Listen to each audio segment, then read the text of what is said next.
Hello guys, welcome back to my drawing channel. तो आज की इस वीडियो में मैं आपको शेडिंग के 5 तरीके बताने वाली हूँ और ये 5 तरीके मैंने खुद से इम्प्रूवमेंट किया है। मैं आज आपको वही तरीके बताऊंगी जो मैंने बहुत ही इम्प्रूव करके बहुत सारी अच्छी ड्राइंग्स बनाई हैं। और ये शेडिंग के तरीके कैसे यूज़ करते हैं और बिगिनर के तौर पर आपको कौन सा तरीका ज़्यादा उस पर इम्प्रूव करना चाहिए, वो इस वीडियो में आपको पता चलेगा। और पहले मैं बता दूं कि जब मुझे शेडिंग अच्छे से नहीं आती थी, ये 5 तरीके अच्छे से नहीं आते थे, तो पहले मेरी ड्राइंग कुछ ऐसी थी। और जब मुझे 5 तरीके अच्छे से मैं इम्प्रूव होने लगी उस पर धीरे धीरे प्रैक्टिस और मेहनत के साथ, तो मेरी ड्राइंग कुछ ऐसी बननी चालू होगी। तो इस वीडियो में आपको वही तरीके मैं सिखाऊंगी और ये तरीक़ों पे आपको ज़्यादा इम्प्रूव करना चाहिए। तो अब हम इस वीडियो को बिना कोई देर के चालू करते हैं। मैं आपको सिखाती हूँ और make sure to like and subscribe to Bhargav Arts. तो अब हम इस वीडियो को चालू करते हैं। तो गाइस, सबसे पहले स्टार्ट करते हैं सबसे बेसिक शेडिंग टेक्निक से, जो है टोनल शेडिंग। अगर आपको ये टेक्निक अच्छे से आती है तो बाकी सारी शेडिंग टेक्निक समझना और उसे यूज़ करना काफ़ी इजी हो जाता है।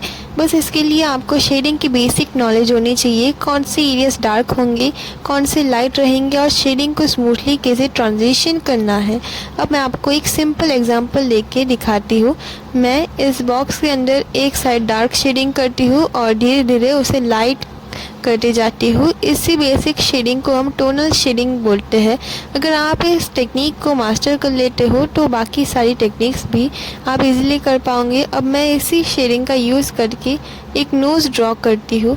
इसमें आपको बस लाइट और डार्क एरियाज ऑब्जर्व करने हैं और धीरे धीरे शेडिंग बिल्ड करनी है। जल्दी बिल्कुल मत करना, पेशेंस के साथ काम करेंगे तो रिजल्ट भी उतने ही अच्छे आएंगे।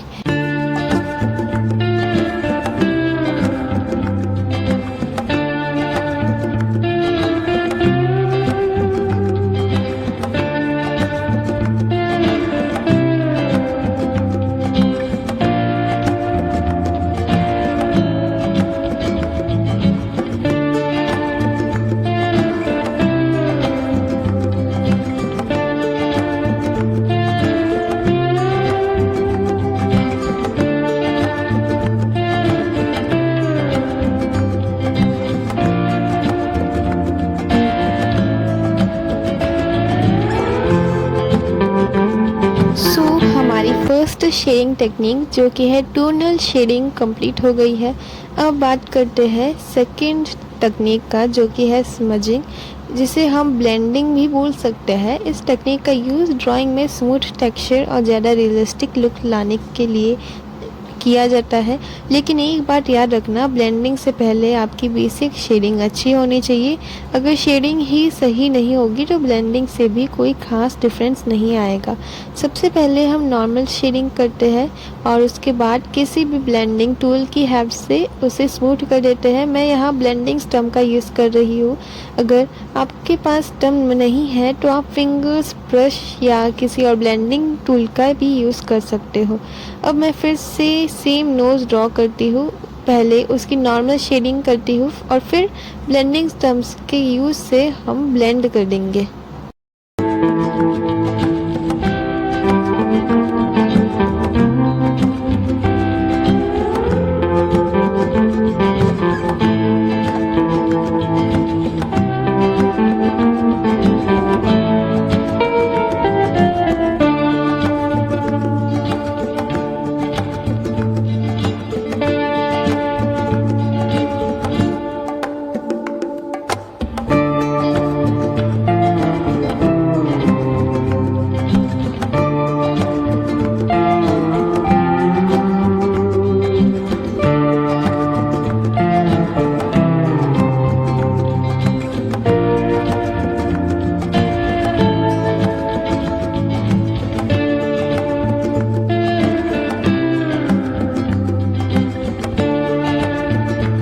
एज यू कैन सी, अब नोज़ का टेक्सचर पहले से काफ़ी ज़्यादा स्मूथ और रियलिस्टिक लग रहा है।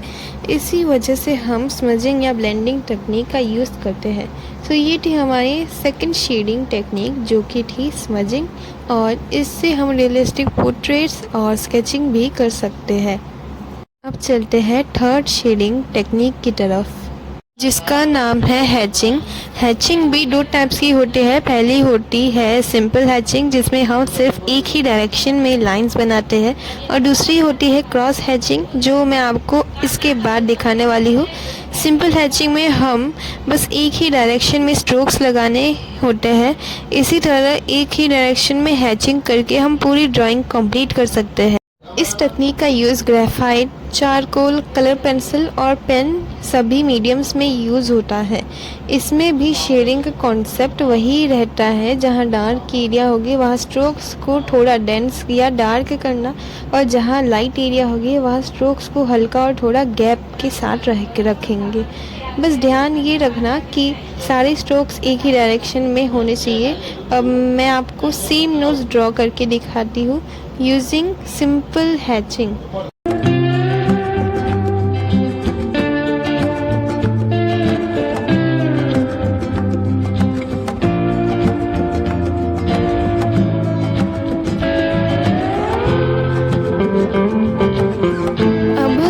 सिंपल हैचिंग की मदद से हमारी ये वाली जो शेडिंग टेक्निक है वो ख़त्म हो गई है। नोज़ की जो शेडिंग है वो ख़त्म हो चुकी है। अब हम दूसरी टेक्निक के साथ बढ़ेंगे, जिसका नाम है क्रॉस हैचिंग। अब बात करते हैं क्रॉस हैचिंग की। ये भी ऑलमोस्ट सेम ही है, लेकिन इसमें हमें सिर्फ एक डायरेक्शन तक लिमिटेड नहीं रहना। हमें डिफरेंट डायरेक्शंस और डिफरेंट एंगल्स में स्ट्रोक्स लगा सकते हैं। मतलब हम इसमें किसी भी जगह से स्ट्रोक लगा सकते हैं। एक लेयर एक डायरेक्शन में और उसके ऊपर दूसरी लेयर ऑपोजिट या किसी और एंगल में। इसी वजह से डार्क वैल्यूज़ क्रिएट होती है और इसको शेड करना भी बहुत इजी हो जाता है। एक्चुअली ये जो शेडिंग टेक्निक है ये मेरा फेवरेट है। इससे मैंने नरसिम्हा की ड्राइंग बनाई थी, जो कि मैं आपको स्क्रीन के बाजू में शो करूँगी। पर पहले हम नोज़ की शेडिंग कंप्लीट कर लेते हैं। जैसे आप देख सकते हो इसमें हम डिफरेंट एंगल्स और डिफरेंट डायरेक्शंस के स्ट्रोक यूज़ करते हैं। पर्सनली ये मेरी फेवरेट शेडिंग टेक्निक्स में से एक है, और ये शेडिंग टेक्निक को यूज़ करके मैंने बहुत सारे स्केचेस बनाई हैं और ये बहुत ही हेल्पफुल है। जैसे कि स्क्रीन में ये नरसिम्हा की ड्राइंग है और इसको मैंने इसी टेक्निक से बनाई है।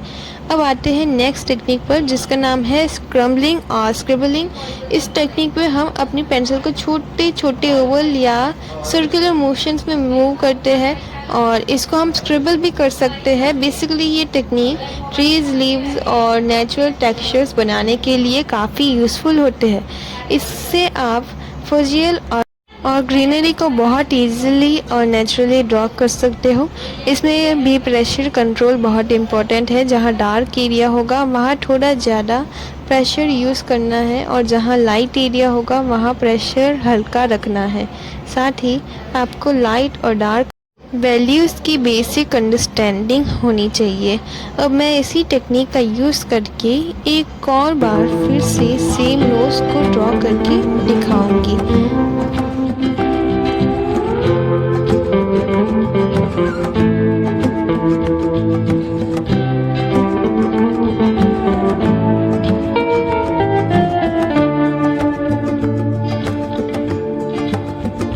ये टेक्निक बहुत इजी है। इसे हमको बस अपने कंट्रोल में स्क्रिबल करना होता है और ये टेक्निक टोनल के एकदम सिंपली सेम ही है और इसको हम ट्रीज बनाने के लिए यूज़ कर सकते हैं। ये स्क्रिबल को हम ओवल के लिए भी यूज़ कर सकते हैं। तो गाइस ये रही 5 बेसिक शेडिंग, और मैं बता रही थी कि अगर आपको मतलब ये जो शेडिंग है और इसमें से सबसे बेसिक बताई है वो टोनल है। ये हर एक पोर्ट्रेट में यूज़ होती है, हर एक स्केच में, हर एक आप चारकोल, वो कलर पेंसिल, फिर बाद में पेन आर्ट, वो उस सब में यूज़ होती है। तो अगर आपने वो शेडिंग एंड स्केचिंग सीख ली तो आपको बाकी सारी टेक्निक्स भी आ जाएगी।